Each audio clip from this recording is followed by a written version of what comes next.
Well, welcome to Legislative Updates. This is the first legislative update of 2022. And John, thank you for being here. And if you folks haven't seen the show before, my name's Doug Thompson. I'm the co-host with John Barker. John's a representative from the 70th District and comes straight from the legislature on Fridays when they get done, and he comes in and gives us an update about what's going on. Well, the legislature hasn't started yet for this year, so we're laying the groundwork for what's coming up and what's going on. And so, John, where do you want to start? Okay, well, one, it is Friday, so it's normal. Yeah. But the legislature doesn't start until Monday, and we'll go in Monday and start the session out. But, you know, this summer, we've been fairly busy. I think we've had more interim committees during the break than we've ever had. I served on 4 of them, and I'll just go through briefly what the committees that I've been on. I chaired the special committee on Liquor Modernization Laws, and we had 4 days of hearings. What we were looking at is trying to, you know, presently, different liquor has different chapters in the Kansas statutes. You know, wine is a chapter, beer is a chapter, private clubs have it in a different chapter, and there's a different tax on each of those. Okay. So we just looked at trying to look at all those different laws and try to put them into one chapter. We've not done that yet, but we have studied the issue. One of the concerns that we did during the pandemic, which is going to expire, is home delivery. For example, if you go to Walmart, or you order from Walmart and have it delivered or picked up there, you don't actually do the shopping. During the pandemic, you could get beer. If you're a beer drinker, I think that's pretty important. I'm not. So we're looking at whether we will continue the home delivery on that. Also, presently, you can go to some restaurants and actually get mixed drinks, and they seal them and you can take them home. Don't think that that's going to continue, because there's not really an emergency for that. But also the different taxes for wines and for beers. And one of the other things that we looked at is if you have a private club, statute now says you must buy that liquor that you're selling at your private club from a liquor store in your county or in an adjacent county. And out in western Kansas, one county may have just one liquor store. So there's some interest in allowing them to buy it from any liquor store and getting the best price they can get. So I think that there may be a bill to that effect. And there's also some conflict between what the statute said and what the ABC their regulation says, or their handbook. So the regulation handbook says, well, you can buy it other places, but the statute says you can't, so we just need some clarification there. Okay, and is the purpose of that so you don't get larger liquor stores or distributors that are cutting the local liquor stores out of the business? Is that the purpose? Well, yeah, as you know, most liquor stores are privately owned. We don't have the big box stores for liquor like they do in Texas or other states. But what if there is not a liquor store in your county, and what if there's not one in an adjacent county, or it may be closer to go to? Because when they say adjacent, it means it's got to be right beside of it, not necessarily at an angle. So it's something we need to look at. Okay. So I think we'll be doing that. And then I was on I'm always on post audit, been on post audit for 10 years. We had a couple of post audit meetings doing audits and security audits of different state agencies, how their security is for their computers and stuff. And, that's always concerning, because some agencies do a really good job and some don't make it a priority, but they have a lot of data. So we're always checking on that. And then I was on the 430B committee. I'm sure you're not familiar with 430B. No, I'm not. It's a drug program that the federal government created in 1992, and at that time it had the label as a veterans bill, and it was, I think it was $52 million that was in it, federal money. Now it's in the billions of dollars. Wow. Never any enabling legislation other than the Affordable Care Act. And it just kind of blown up. I mean, it's huge now. It's billions of dollars. I made a comment in committee. I said, I'd like to ask one of the legislators who passed the bill in 1992, if they would even recognize it today. Because I'm sure they wouldn't. Yeah. Because it's been expanded by the bureaucracy. Health and Human Services created what's called PBMs, pharmacy benefit managers, and they've added a lot of different levels to it, and it is pretty complicated. Okay. John, let's cut away. We'll take our first break, and we'll be right back after these messages. Welcome back to Legislative Updates. I'm your host, Doug Thompson, with my co-host, John Barker from the 70th District. And John, we're talking about is you're moving in towards the legislature coming into what do they call it? Into session? Session. Coming into session here pretty soon. And so you've been already busy in Topeka and working on many of these projects. So tell me what else you've been involved in. Okay. Well, get back to the 340B committee. We did 2 days of hearings on that. What I got out of it is that it's very complicated.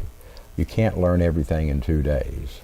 So we made no recommendations. In fact, the chair lady asked for recommendations, and I made a substitute motion to make no recommendations and to send all of our material that we'd received in the testimony to the chair of the Health and Human Services on the House side and to the chair of the Senate Health Committee, and they were both on this committee with me, to let them further study it. But you know, it benefits some hospitals. It's meant for critical access hospitals. Our hospital, I understand from talking to our director, you know, it provides about $1 million a year. It's a lot. Which is good. Yeah. But it was also intended to be for indigent services, that money, so they could provide additional services that for folks that can't pay for it. Okay. And I think we're doing that here in Abilene. KU, if our hospital gets $1 million, KU Med Center, it's got to get hundreds of millions of dollars. And they don't want to share their information. So along with a couple of other colleagues, we're going to, since I'm on post-audit, we're going to ask for an audit of that to see where the money is going. It shouldn't be for buildings. It should be for indigent care. So hopefully we'll get that worked out in the next year or so. Well, I hope so. That sounds though it'd be pretty important for that if it's for indigent care, that you want to make sure that it's being used for that. And right. Yeah, okay. And it was interesting that they didn't want to share that information voluntarily. The other committee I was on was the Government Overreach Committee. We met 3 days. I think we were scheduled for 4. It's about the federal mandates that the executive branch in the federal government has issued to employees, private company employees that have over 100, that they have to get the vaccine. Now, personally, I've had the vaccine. I'm not against it. I'm not an anti-vaxxer, but I also believe in free will and free choice. So they were going to fire a number of employees, and we're already short of truck drivers in this country. Right. And we're going to fire, 20% more. Can't believe that. But I don't believe that the federal government, the executive branch, has that authority. So we met in Topeka. We did have a special session that came out of this Overreach Committee for 1 day. We passed a bill. It was House Bill 2001. In fact, it was a bill that the members of the committee, myself, Representative Landwehr, Representative Owens, and Representative Tarwater, who were on the committee, we introduced the bill. We did pass it. The Senate had their own version of the bill, and they passed their version. And then, of course, we go to conference. The Speaker asked me to chair the conference to work out try to come to some consensus. So I did go to conference committee. I do have that on my Facebook.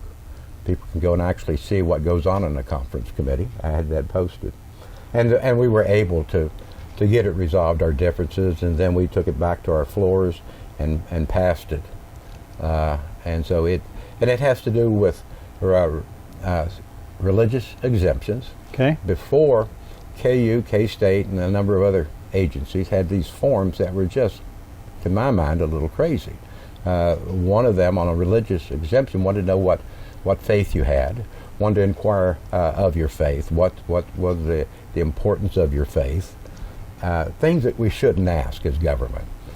So we modified that and says, if you have strongly held religious beliefs, you just have to sign the document. You don't need to provide any other additional information. Makes sense. I trust Kansans.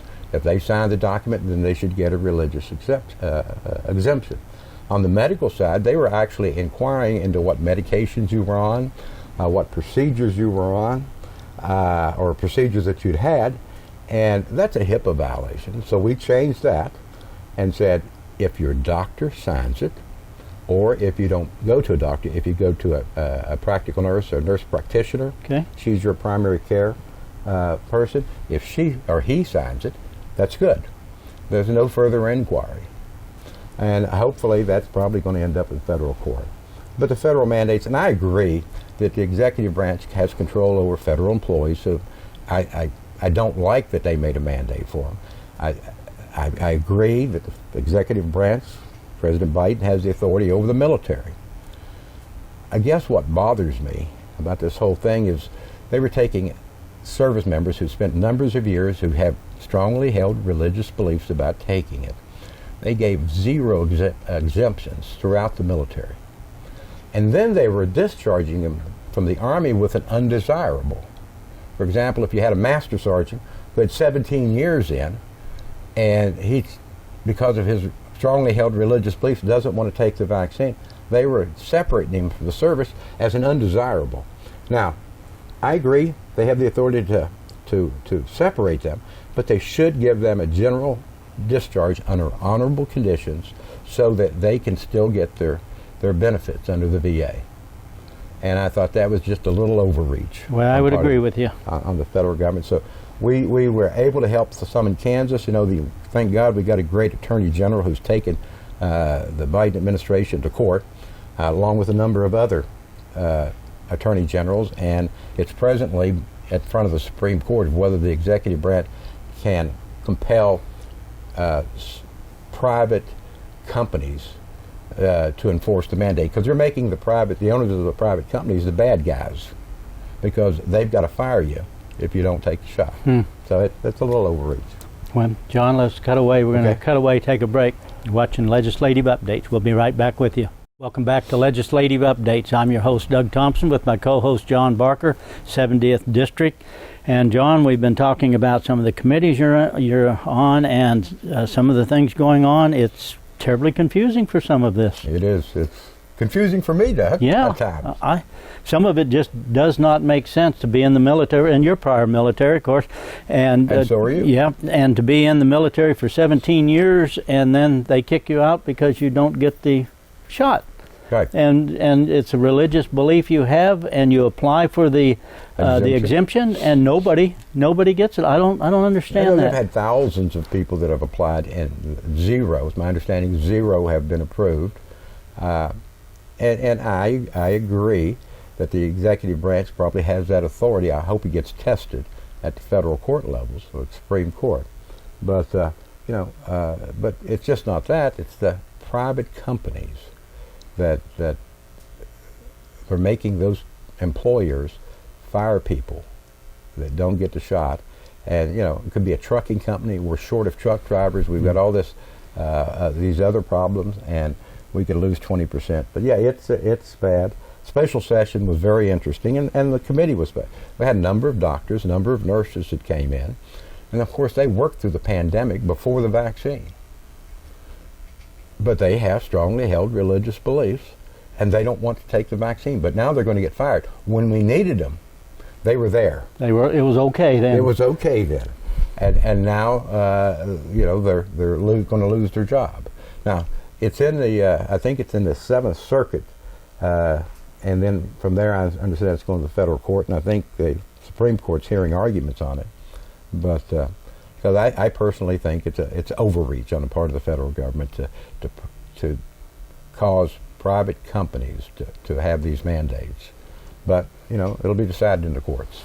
I hope it's decided favorably for those people, because once it seems to me, once you start down that path, then you become subjected to what these people or the person in power right there thinks that the way it should be, and so now you have to do it or lose jobs, financial and other things, and that's a risk. Well, as I mentioned to you earlier at the break, who is this panel that's going to decide whether or not I have strongly held religious beliefs? Yeah. To me, it's just something that, if I trust people. And if a person tells me they have strongly held religious beliefs, they sign that statement, it's good to go. So I'm hopefully, with the passage of 2001, the House bill, as far as the state goes, and I'm talking about admissions at K-State, KU, the different university of state agencies, we've corrected that. Now, I'm sure it's going to end up in federal court at some point in time. Okay. But one other issue I want to talk about. Okay. Marion County. All right. Part of my district, City of Marion. Dave Mueller, the county commissioner in Marion County, came to me, and he had a problem. And many of the viewers may know about Father Kapaun. He was a parish priest in Pilsen, Kansas, prior to World War II. He served in World War II as a chaplain. He came back and still worked in that area. And then the Korean War happened in 1950, which is the year before I was born, but I think you were around. I was around already. You were around. I wasn't in the service yet, but I was around. I know. And so he went, served with the 1st Cav Division, ended up going to Korea, was in several battles, and was given the Distinguished Service Cross for saving one of his comrades and giving him spiritual assistance plus medical assistance. So he was given the Distinguished Service Cross, which, folks, is the 2nd highest medal that can be given by the military for heroism. But he was captured. He was in a North Korean prison camp. He ministered to the other prisoners. I don't know too much about this because I'm not Catholic, but apparently he may have performed some miracles that's been testified to. Recently, well, not recently, it's been 10 years or more, his remains were identified in North Korea, and they brought his body back, and he was awarded the Congressional Medal of Honor, I think in 1993, which is the highest medal that you can receive in the United States military. And he has, the Catholic Church has nominated him to become a saint, and he has made the first step. And of course, the city of Pilsen, small town in Marion County, may not, well, they just don't have a good road. So they've asked me to assist them with the Department of Transportation to get some additional funds. Marion County Commissioners are going to put up $1.5 million. They need about another $3.5. So I've met with the Secretary of Transportation along with the Commissioner, and I think it's very favorable. So we may be able to get that money for the city of Pilsen, or the road for the county to build that road, because they've got a lot of folks coming in for pilgrimage to visit where he was a parish priest at, and at some point in time his remains may be returned there. So that's been a very enjoyable experience for me. Oh, I can imagine. Yeah, so hopefully we'll get that done, and let the Catholic Church do whatever they do, and hopefully at one point in time we'll have a saint in the state of Kansas. That's absolutely amazing, and of course we've heard of him for many years, yeah. and that's awesome. That's awesome. He was obviously led by the Lord. Right. That's and awesome. There's a great book out, folks. It's by the Kansas Leadership Center. Mm-hmm. I think you can get it on the internet. It's called it's Making a Home for Father Kapaun, and I would encourage people to try to look that up and find it. And we may be able to put that website on this program. Yeah, we'll put it up, John. We're almost to the end of this segment, but we'll have just a little bit of time since we come back from break. I want to see, what you anticipate coming up with the opening of the legislature. Okay. All right, we'll be right back. Welcome back to Legislative Updates. I'm your host, Doug Thompson, with my co-host, John Barker. And this is the first legislative session for 2022. Right. And John, when next week when you go to Topeka, what's your schedule look like? Okay, we're going to go in at 11 o'clock on Monday. And that's mostly reorganization. We'll pass a number of resolutions creating the legislature and appointing people in different positions. Tuesday, at 1:30, we have the Chief Justice coming over doing a joint session with the Senate for a State of the Judiciary. And then at 6 o'clock that evening, the governor will come in and address and do her State of the State. Right. And then the rest of the week, it's just up to committees. Off and running from there. Yeah. And next week, I'd like to talk about redistricting. Okay, we'll talk about it next week when you come in on Friday. Thank you so much, John. Okay. Thank you for serving again. I know this is your 5th term. Thank you. We'll see you Friday. You've been watching Legislative Updates with John Barker. Hope you have enjoyed this segment of Legislative Updates with John Barker. I'm Doug Thompson with special guest John Barker. Tune in next time for another Legislative Update.